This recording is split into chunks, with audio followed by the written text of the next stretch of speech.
Okay, good morning, everyone, and Chazak, Baruch, thank you for joining us on this beautiful Wednesday morning, my friends, as we are studying together Perashat Hukat.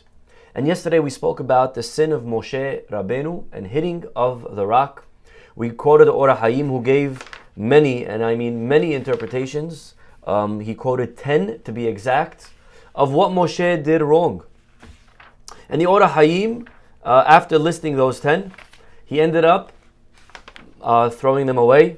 He didn't really agree to those 10, whatever reasons that he gave.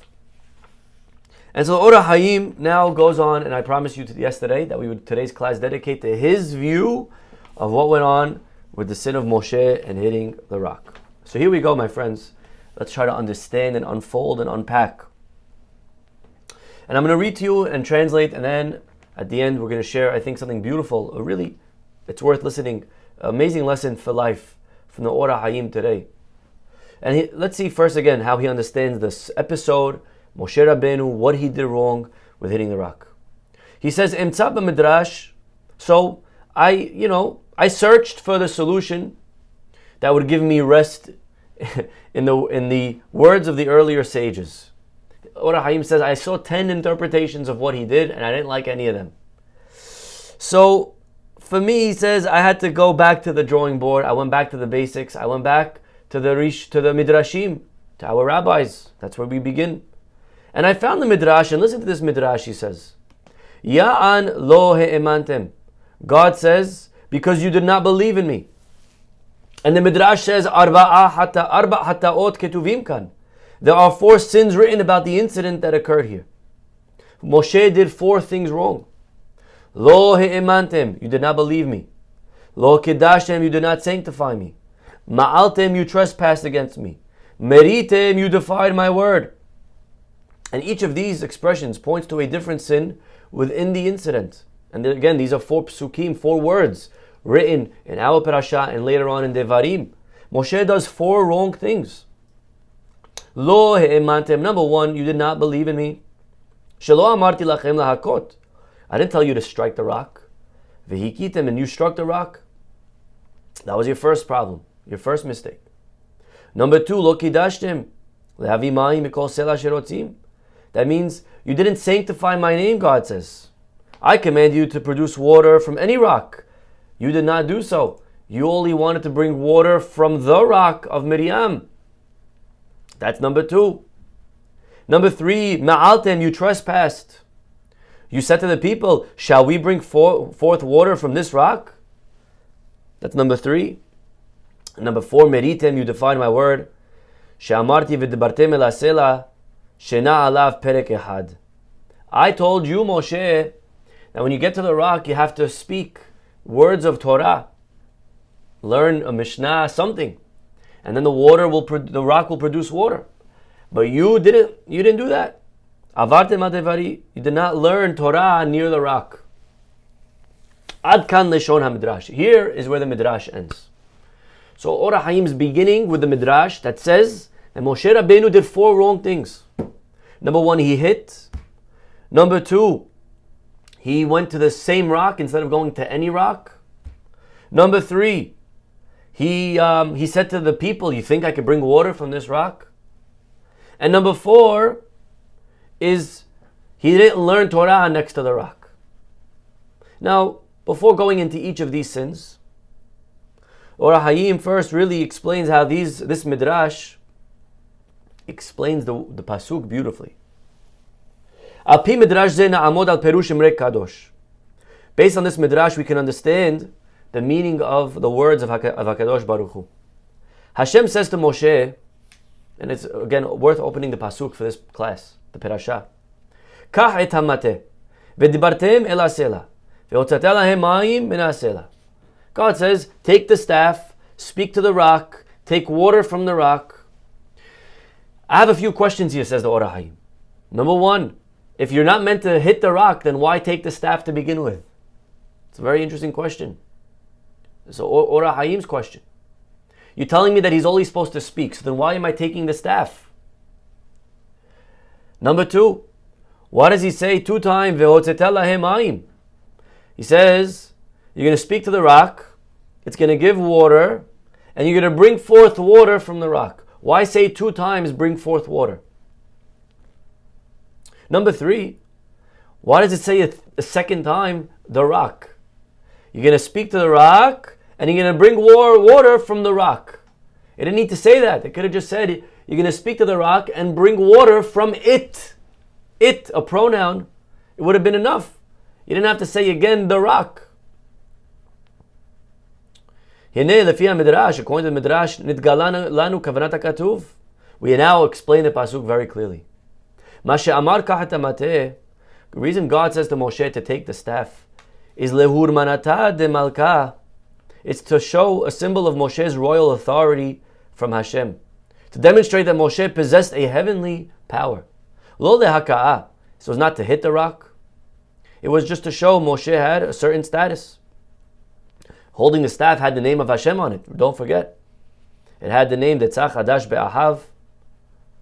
And it would make it clear that the miracle was performed through Hashem. So taking the rock or the staff was a way of saying this is an extension of God. This is like God's finger. The staff is like Hashem. But that's why God wanted Moshe to take the staff. Not to hit, but to show it's God. Now, God was very clear when he said speak. So he wasn't nervous. He wasn't worried that when he says to Moshe, I need you to speak to the rock and I want you to take the staff, he wasn't worried that Moshe is going to think that taking the staff meant hitting with the staff. He assumed that Moshe would understand that take the staff, again, was not to hit with, but just to show authority. Because when I say speak, I'm clearly saying I only want you to talk. Moshe lo asaken. Moshe though didn't do this. Vehika, he hit. Vehu hit rishon. That's the first mistake. The first mistake is that Moshe hits instead of speaking. Uma'amar, the next statement, Vedibartem el hasela. God says, I want you to speak to the rock. What God was saying is that I want you to recite a chapter of Torah over it. Vehu lo asaken. Moshe didn't do this. Vehu het sheni. That's the second mistake. You see again the Midrash, when it says the 4 mistakes, it's not just pulling it out of a hat. It's listing the 4 mistakes and they're found in the psukim. Vedibartem, you have to speak.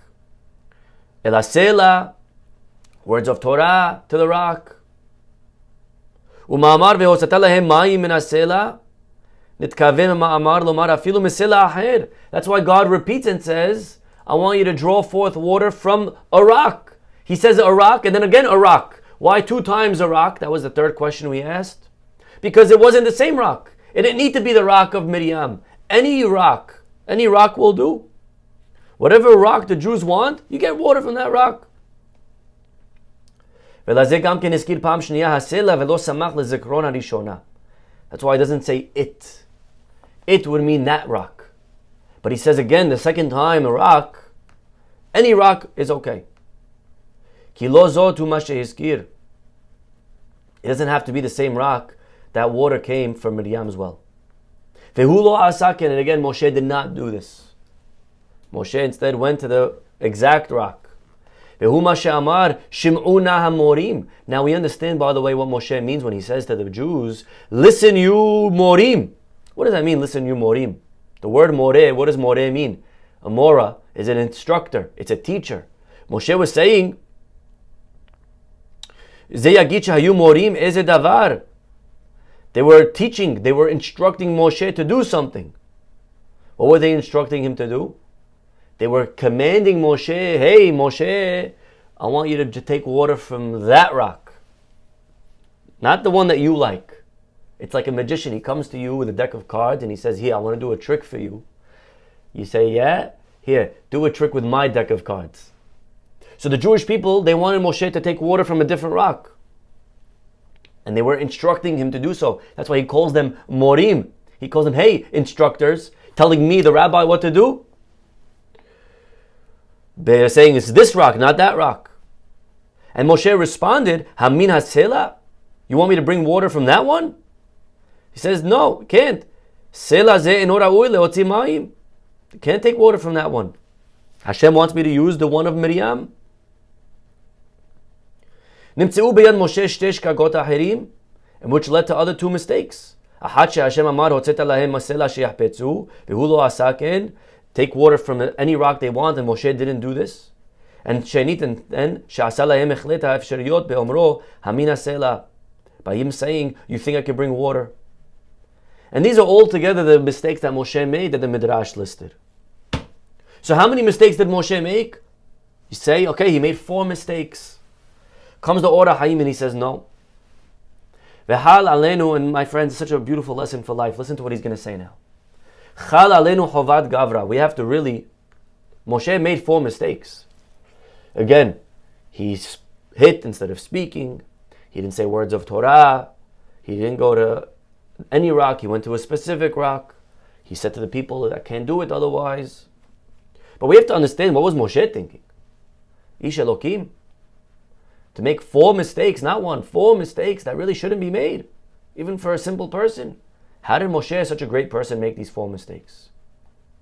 But he says the truth is, Moshe amad ala ma'amad Hashem bechokhmah. Moshe delved into Hashem's words with tremendous wisdom. And he actually made an error, as we're going to explain, because of his fear of Hashem. Moshe's first error. Amar lo kach et hamateh.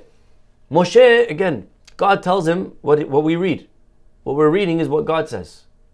It's easy for us to play Monday morning quarterback and say, Moshe, you hit the rock. You shouldn't have done that. Even I know that. Chazak Baruch, because you know the story. But if you're learning this for the first time, and you just read in real time the story, you don't know the answer, you would probably make the same mistake. Why? Look what he says over here. God says, Kach et hamateh, take the staff. Now Moshe knew that there's 2 possible ways of interpreting that statement, take the staff. What could that possibly mean? Again, you're Moshe, you're a prophet, and he's going to say later on, the Orah Hayim, that a prophet, when he receives his prophecy, he has to decode. He has to unwrap. What does it mean? So God says to Moshe, take the staff. That could mean one of 2 things. Number 1, to hit. And number 2, like we said before, to just show its authority of Hashem, it's the extension of God. V'ha'emet, now of the 2, which one makes more sense? Which one would you lean towards? If you're Moshe, yoter tzodek pshatan shel devarim aleh hakot bo.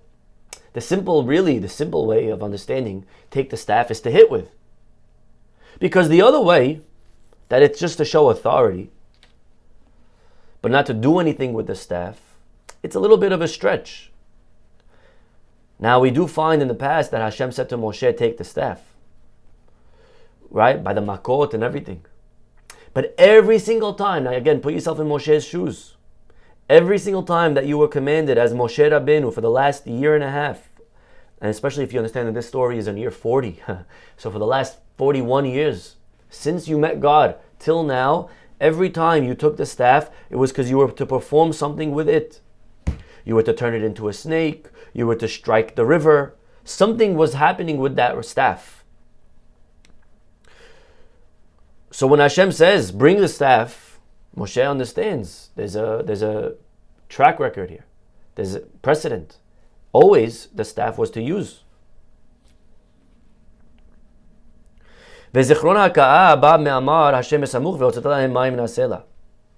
Hashem's first words in our verse was to speak to the rock, the reference striking the rock is implied by the fact that he was, it says, you shall bring forth for them water from the rock.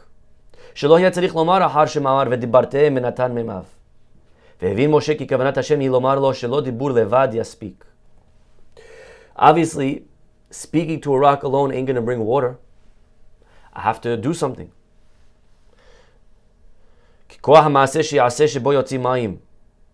performing, by hitting, it's going to bring water. And that's what God must have meant when he said to take the rock, to take the staff to hit with. And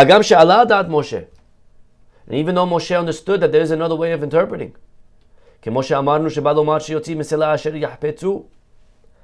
as we said above, that in fact Hashem meant to say that Moshe should produce water from whichever rock the people choose. Maybe the reason it says rock 2 times is because it could be any rock. That could also be. But again, because Moshe already understood the taking of the staff to mean hit, so now it created, how do I explain what he's trying to say here? If you play chess, you understand what he's saying here.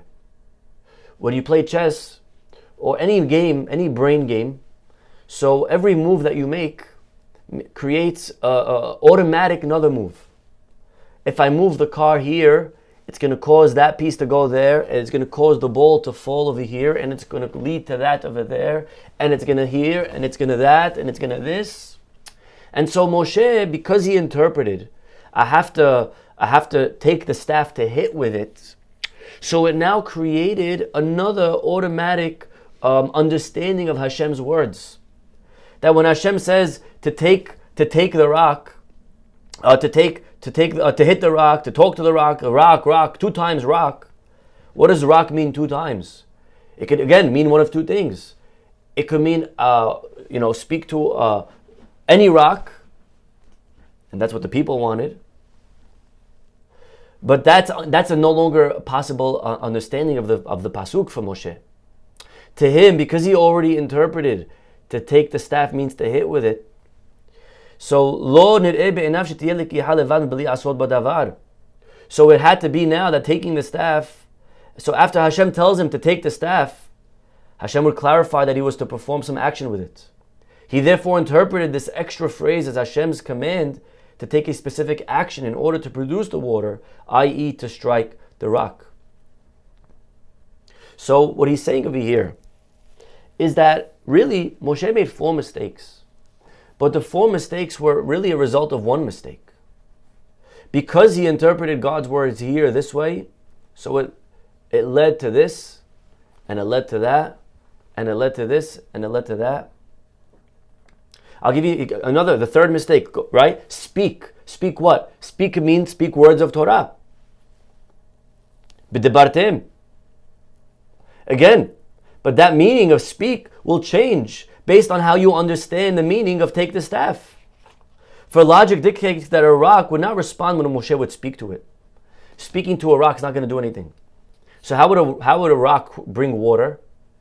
He says in one of 2 ways. One way is through the action of striking the rock with a staff that has Hashem's 4-letter name engraved on it.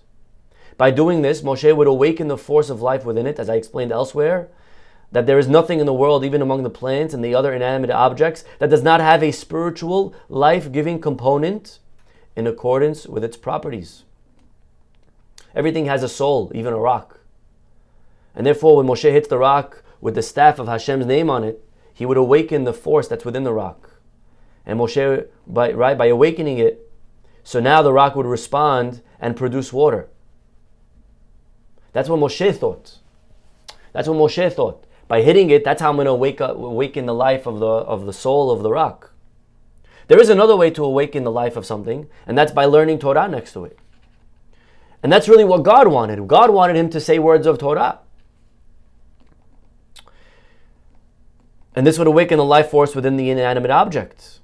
And in this way, the rock would be prompted to give water on its own. So again, if we explain that the taking of the staff was for the purpose of just holding it, then yes, I would need to say words of Torah in order to awaken the soul within the rock. But because Moshe understood take the staff means to use to hit, so now I'm hitting, and that's how I'm awakening the life source within the rock.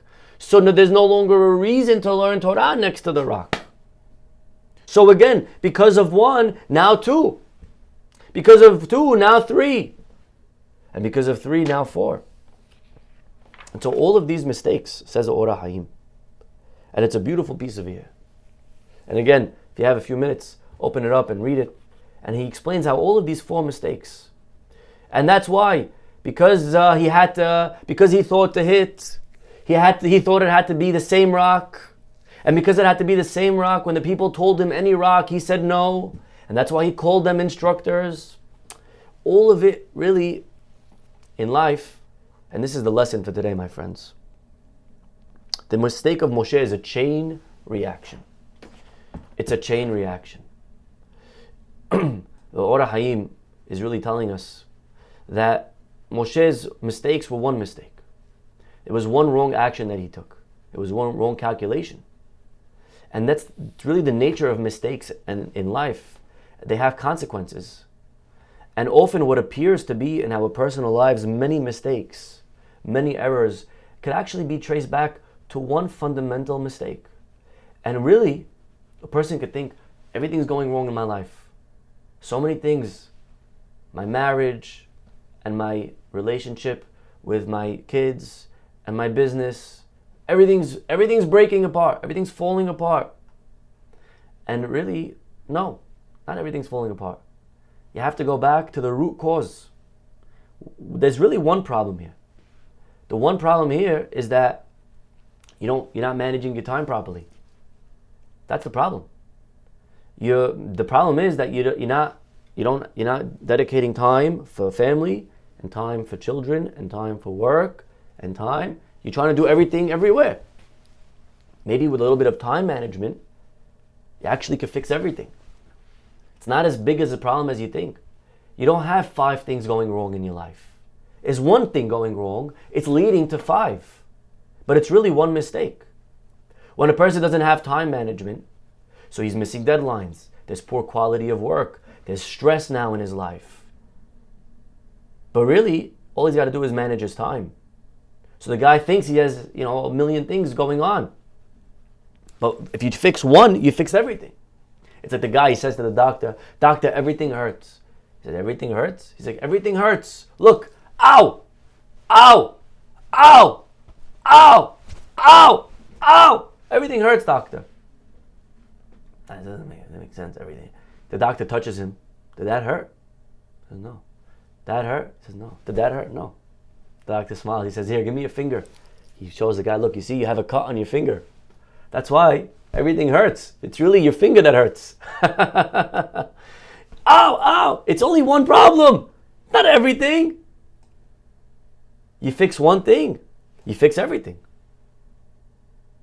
So there's many, many examples in life. A person, think about how much Shabbat could be a beautiful day. Shabbat, some people, they hate Shabbat. They're tired, they're rushing, they're fighting with everyone. I hate Shabbat. So many things. Shabbat's the worst. So really, it's not 10 things that are going wrong on Shabbat. There's only one problem here, that you're not preparing properly. All you got to fix is that one thing. Prepare with enough time. Maybe start on Thursday. Maybe one less dish. Maybe buy the challah instead of making the challah. And now you're not stressed. You're not yelling at your kids. You're not so tired. You enjoy the meal. You're not yelling at them. They're not running off the table. They're not this. They're not that. They're this, that, right? Everything else falls into place. You just got to move one little brick, right? You just a little shift, and then everything, boom, boom, boom, boom, boom, boom, boom, domino effect, goes into the right place. A person could feel, very, lashon hara, right? I speak gossip, but really, this is what teshuvah is, by the way. Teshuvah means, what does the word lashuv mean? Lashuv means you got to return to the source of the problem. When you say sorry on Yom Kippur, the sorry on Yom Kippur is not sorry Hashem for speaking gossip. You have to ask yourself, why are you speaking gossip?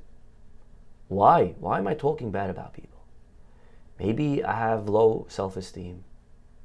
Maybe I am jealous. Maybe something in my personal life, right? So it results in putting down others. That's not the real problem. The real problem is not putting down people. That's a result. That's what we call a secondary. But what's the primary? What's the real source of it? Anger. Guy gets angry. Anger itself is a secondary, emotion. There's something leading to the anger, something causing the person to feel angry. A person could feel like, everything's falling apart. He doesn't have a good marriage. He's stressed. He's not keeping up with the pressures of the community and, his children and his work, and he's he feels like a failure and doesn't spend time with his kids, and he's always, yelling, and he's always stressed, and he's shalom bayit, right? All the things going wrong in my life. And the truth is, really, let's go back to the source. Why is that? Maybe really the problem is that you put too much focus, priorities on money. You're giving too much importance to the way you measure success is financially. In your head, you created the wrong value system. So now success means rich. Success means how much I'm making. And if that's how you measure success, so then you feel like you're not successful because you're only making, $3 million a year, and that's not enough because everyone's making a lot more. And now you're stressed, so you're going to work and you're working overtime, and instead of working a normal life and enjoying your $3 million salary, instead you got to work to make $30 million salary, so you're staying late, and you don't see your spouse, and you're fighting, and your children, and you don't see them, and then, so everything is it's all a problem, but really it's one problem that you have to fix. You have to fix your priority. You have to fix your value system. You have to redefine success. Success is not materialistic. Success is not defined by how much I make. That's not what defines me. So all of a sudden now, the guy changes his definition. Now success is how I'm doing with my soul, spiritually. Now all of a sudden, okay, money is needed, but it's not the end goal. So now it's enough what I'm making. And now he comes home and he's not stressed. And he's not, fighting with people. He's not, fighting with his family over some money, on a will, on this, because the priorities when they're in line. Now I'm not angry. Now there's no stress. Now we're not spending so much. Now we don't need so much. Now I enjoy my wife. I'm spending time with her. We're bonding. We're connecting. Now I spend time with my kids. Now I'm able to spend time on my health. I'm not ignoring and neglecting my health. I'm able to go for a run. I'm able to be healthy again. So all the things that are going wrong in this guy's life is really one problem. And this is the lesson from Moshe, my friends. Moshe made 4 mistakes, but there really says the Orah Hayim, it's just one mistake. He made one mistake where he thought he had to hit the rock. And because of that, he interpreted that pasuk this way.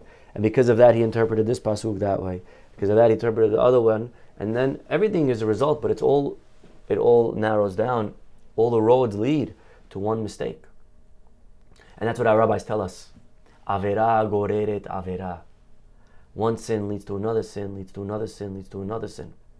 And it's very wise in life for a person to think not about the symptoms, not about the consequences, right? It's about what's the root? What's the original? When I know the problem, then I can fix all the other problems that are trickling down, right? A guy's fighting with the whole world. A guy's fighting with his in-laws, fighting with his kids, fighting with the siblings, fighting with his rabbi, fighting with the neighbor, right? He has 10 people on his hate list. I don't like this, I don't like that. Or just 10 people on his avoid list. I avoid them, I avoid them, I avoid them. So a guy says, okay, I have 10 people, I have 10 problems in my life. At a certain point, you have to ask yourself, maybe you're the problem. Maybe you have something inside of you. You have to wonder, you have to be honest and say, maybe if I'm fighting with so many people, maybe the problem is me. If you're wherever you go, there's always a bad neighbor, right? It happens to be. You move to 8 homes, and every home, you always have a fight with your neighbor. So option A is to say, I have 8 bad neighbors, just my luck. Or maybe you're the bad neighbor. Maybe the problem's you. Maybe it's bad midot. Maybe at a certain point, you have to start wondering, what's the root of all of these fights that I'm having with all of these people? If I don't work on the root problem, right? So we have to realize in life where sometimes, maybe everything's broken. But a lot of times, no. A lot of times, it's not the case. A lot of times, not everything's broken. A lot of times, it's a small thing that I have to go back to. I have to think deep into the source, the root problem. And again, this is so many examples. A person is overwhelmed, unsuccessful. He's not balancing work, not balancing family time, not balancing personal time. He's burnt out. He has strained relationships. He's declining in his health. But really, simple solution, set clear boundaries. Work, personal, You wake up in the morning, create a schedule. Where are you going to dedicate to your health today? Which hour are you going to go for a walk or for a jog, for a swim? Which hour are you going to do for your soul, for learning? Create a schedule. In the morning, you wake up, make a schedule. Time management. That's all it is. Just you have to manage your time. And then you'll see. You took care of your health. You spent time with the spouse. You called your parents. You build your relationships. You strengthen them. You had time for work. You also had time for pleasure, for leisure. So simple solution of time management fixes the whole day. It's not 24 problems today. It's one problem. Guy's tired, fatigue, gaining weight. He's constantly getting sick. So many problems, doctor. You go to the doctor says, no, you have one problem. You're not sleeping. You have poor sleep habits. It's compromising your immune system. You have low energy. You have difficulty concentrating at work. You're not able to focus when people talk to you. You're ADHD. You're distracted. You're forgetting. You're not maximizing your day. Really, it's one problem. Just go to sleep on time. At 9 p.m., put that phone away. Put your head on the pillow. Go to sleep. And all of a sudden, you resolve all the surrounding issues. A person struggling with debt, financial stress, overspending, not saving, constantly, credit card bills, fighting with the spouse. Again, all of that is because the guy has one problem. You're not budgeting properly. Go take a Warren Buffett class or something. I don't know. Maybe you don't need to drive the newest car. You could get a used car. You could eat a $3 breakfast. You don't have to, necessarily have, right? So that's a lack of budget. Person, doesn't feel connected to Hashem, feels alienated, feels depressed, feels alone, empty spiritually, no direction in life. Really, all of that, just pray. Pray fixes all of those things. That's how you connect to Hashem. Okay? And again, many examples we could give, but I think that's the point of the Orah Hayim. Such a powerful, powerful message. How important it is in life just to learn from Moshe, to understand that his mistake, teaches us the importance of introspecting into the identity, the root cause of our challenges. What is the root cause? Not what's going on here. Forget here. The doctor, when he sees black and blue, he doesn't care about the black and blue. He wants to know what's the root of the problem. We have to go back to this fundamental issue. Then we could correct our path. This is teshuvah. Teshuvah is apologizing for the root of the problem. To go back all the way to the source of why we're doing what we're doing. May Hashem bless us with the wisdom, the clarity, to recognize and to correct the root causes of our mistakes. And Be'ezat Hashem, we will be able to have most amazing and beautiful lives. Okay, my friends, we'll stop over here. Have a wonderful and amazing, amazing day. And we'll see you all tomorrow. Bye-bye.